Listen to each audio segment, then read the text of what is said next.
Good morning, Advanced Photography. I wanted to make a video explaining the book because I've been trying to encourage you for about the last 2 weeks to make images for your book, and there's a few of your classmates that have forged ahead and have been making a lot of progress with that, and I'd like to share that with you.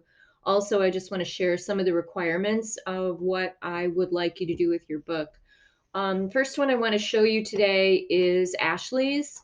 So early on, Ashley finished this about a month ago, and hers is a compilation of Photoshop projects dealing with space. And she's included some nice quotes here, and all of her work very nicely.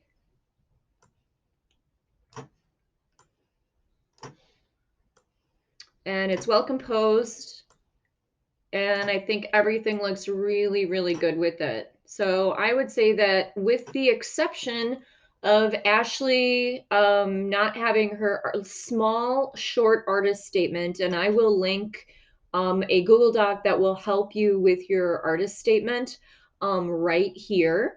For Ashley, it's going to be different for everybody, but I'm going to recommend that Ashley put her artist statement, and it's really only 2 short paragraphs. So basically explaining who you are and what this book is about and what your process has been. So really, it could be done in 3 sentences, 3 good sentences.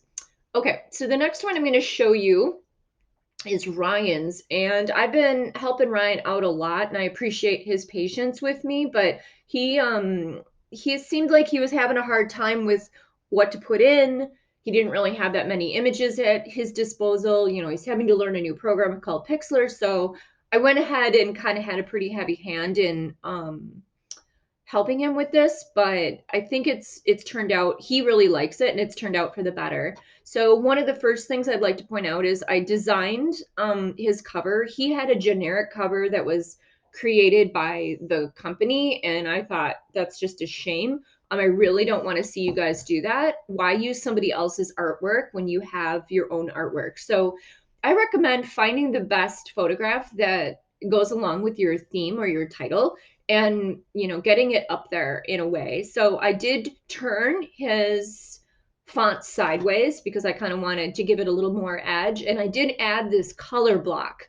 The color block ended up being pretty important thing throughout this whole thing. So this is just a straight black and white photograph, but he wanted to use this idea of distorted reality, so I kind of started out with using this color block again, um, to kind of create kind of a visual theme here. And then as we go, we have a picture of Tyler. Sorry, I'm drinking my coffee and it's going in my throat. Okay, so this picture of Tyler, and I decided to do the symmetry thing to kind of fill up the other side. And then I again added a color block.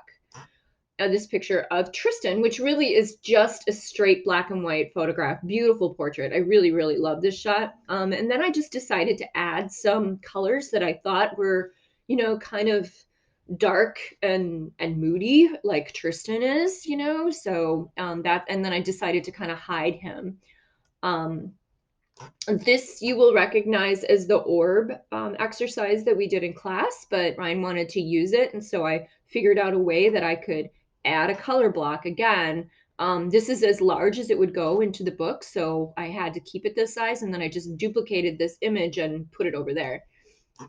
This is another image that he wanted to use, and again, I just used the duplication thing, made it smaller, and then I added a frame to it, and then I added color blocks again. I also reduced the transparency of the color blocks to kind of just give it a bit of a mood. And that's as far as we are at. So Ryan is working on getting more pictures in here, and at the end here, I put, this is his other side. So what I'm going to ask Ryan to do is to find a self-portrait and write his process of his artist statement maybe back here, and that will work out fine. Okay, thanks.